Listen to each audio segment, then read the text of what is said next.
কবিতাৰ শিৰোনাম লৰালি, কবি আৰু আবৃত্তিকাৰ দীপজ্যোতি। ৰদালি হে ৰ'দ দে, আলি কাটি ঝালি দিম, বৰ বিয়া পালি দিম। মনত পৰেগেনে সেই দিনবোৰ, ৰঙা সৰুজে চাচ মাৰি ধৰিছিল আৰু আমি ৰ'দৰ পৰা পলাই পলাই হাত হাত খেলা। খেল বুলি ক'লে একোকে নালাগে, খোৱা বোৱা সকলো পাহৰি যাওঁ। খেল ধেমালিয়েই যেন জীপাল হৈছিল আমাৰ দৈনন্দিন জীৱন। সময়ত কাজিয়া, সময়ত মৰম, সেই সময়ৰ মিলা প্ৰীতি বা কি যে মিঠা দিনবোৰ।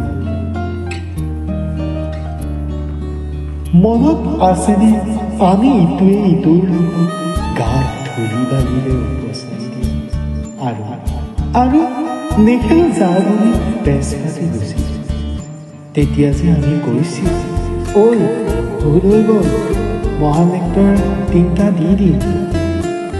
আকৌ অলপ পাছত উভতি আৰম্ভ হৈছিল খেল। যুগ যুগান্তৰ পৰিৱৰ্তন সলনি কৰিলে আজিকালি ল'ৰা ছোৱালীবোৰ শৈশৱ কৈশৱ কেৱল মোবাইলৰ খেলাৰ পৃথিৱীত ব্যস্ত। ইতিহাস হৈ ৰ'ল পুৰণি খেল ধেমালিবোৰ, অতীতৰ সেই দিনবোৰ আজি বৰকৈ চুইছে। একেলগে সেই দিনবোৰ সদায় মনত আপুৰুগীয়া হৈ ৰ'ল